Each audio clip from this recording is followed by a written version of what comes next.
Guys, I'm backstage in the VIP area with the Brown girls. Hi. How you guys going? You cool? Are you well? Yeah, good. Yep. Good. Cool. Jess and Anna. We just saw you perform before. That was gorgeous. Tell me more about that. Is that the first time you've done that, or? No, unfortunately, it's a bit of a habit. Like ever since Brownstock started, I always have a little bit of a sing. It's always never particularly polished, but we get there in the end. Did you do it for your first? Because I understand that started with the birthday parties. Is that right? Yeah, that's exactly right. 5, actually maybe 6 years ago, we started with, maybe 100 people. A little bit of an overgrown party got out of control, and yeah, it's sort of carried on since then. And I've always subjected people to my singing. And do you sing as well? Do you have any little like? Da-da-da? No, I definitely do not sing. No. Now, what are you guys thinking of this year? It's amazing, hey? It's a really cool setup. Good buzz this year, I think, yeah. Yep. I kind of feel like we've spent, it started off as we said as an overgrown party, and year by year we've suddenly decided what we wanted it to be, and all of a sudden I think this year we've kind of cracked the atmosphere and the people, which is quite exciting. I mean, there seems like a real buzz, which, for the first time we're standing in the middle thinking people are really starting to feel what this is about. So when the first festival, or the first Brownstock started 6 years ago, how old were you? Must have been 17. Ah. Just last year of school. Yeah, fantastic. So that must have been a bit of a hoot, and now you've just watched it grow and everything. Yeah, eh? really.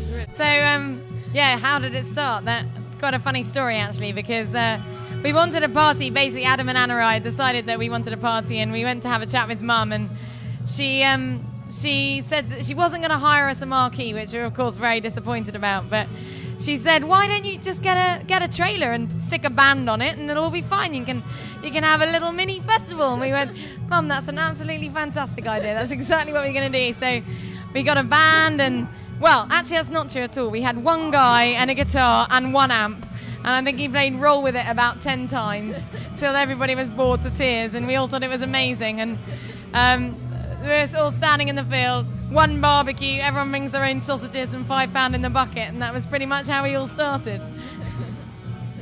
That's awesome. That's just so cool. Have you guys done a lot more extra promotion and stuff for this year? Like, it's really got a really cool crew coming. I think we've obviously the first few years we didn't advertise at all. It was just word of mouth for the first 4 years. And It was just sort of friends of friends, they brought friends, and then we got to the point where we thought we're going to have to do this properly. Like last year we did like the normal posters, flyers, but not like this year. We've done more of it, got it out there. But people are starting to know about it anyway. So when you talk to someone, it's easier because they're like, oh yeah, I've heard of that, rather than what are you talking about? I've no idea. Definitely. It's quite funny. This morning we were running around our hotel where we were, and people were seeing us in the shirts, like old people, and going, oh, I've seen posters for that. Like, wow, I've seen it everywhere. And it's like, so, what can we expect for next year, guys? Do you know? Well, any ideas? Well, as far as the festival goes, we've been trying to decide where we sit in the world of festivals, and I think we've kind of set ourselves. I don't think we want to be huge. I don't think we want to be V, but I'm hoping that if we really run a good event this year, we can see some big acts, and the people who've come this year that don't know us. And I stand in the campsite, and years ago you'd stand in the campsite and everybody, I look around, I know everyone, and this year it's just not the same as that. And I hope that all those people will tell their friends, and before we know it, we'll have some big names. I don't think we ever want to get too big. I think if you get too big, we kind of lose the feel that we've got now. Of like, speak to anyone around the festival, and they're like, oh, it's one of the most friendly festivals. Everyone's just talking to everyone, and you meet new people every day. And it's just seriously. I mean, when we got here, we just come from a really exhausting week, and we were like, oh, dearie me, like we just did SW4.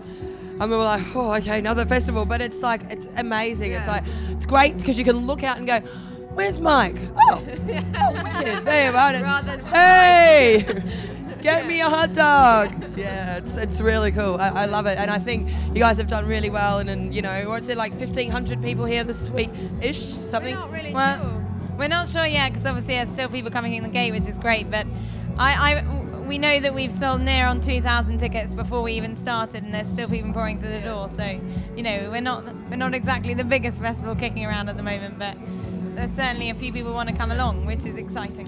I think you'll find it's really cool because a lot of people are after that sort of thing when they go the was boutique festivals. That's what you guys will be in, like a gig guide under, you know, along with things like what was that Secret Garden Party type feel. Now, one quick little funny thing I wanted to ask you guys. We were talking about it last night briefly. You said after the first festival, you know, had a few sort of maybe noise complaints or whatever. It was a bit too loud, and you had an old a neighbour or an old woman or something trying to tamper with things. What happened there? So obviously the first year was a fairly small party, quite under control, but quite quickly we doubled in numbers. Doubled numbers by the second year, and by the third year, obviously people had heard about us. It was getting quite exciting, and it was about midnight or something, and the party had really got going. And I remember standing on the stage with my dad and looking out over the audience, and both of us were quite shocked at what had happened, really, and thinking, oh my God, all these people have come to see us. But obviously we weren't pleasing everyone, although there was a lot of people sort of dancing around in the crowd.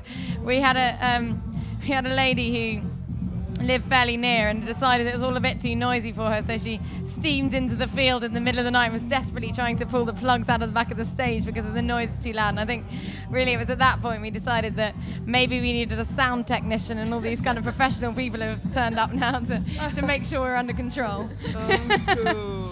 That's cool. And well, now you've probably got several, so well done. I wonder if she's here today. You never know. We could do like a little tribute song. Anyway, guys, great. Now, obviously, you're on Lucky Life TV. So just tell me, like, individually, what's the luckiest thing that's ever happened to you? Oh, wow, the luckiest thing that's ever happened to me, being part of my family. Brown. That's lovely. And you, honey? God. Maybe you should probably say that. You might get in trouble. I say something, no. Probably the same. I think we're pretty lucky. Yeah, well done. Thank you so much for having us as well. And we'll see you guys next year, for sure, definitely. Great. Thanks, girls.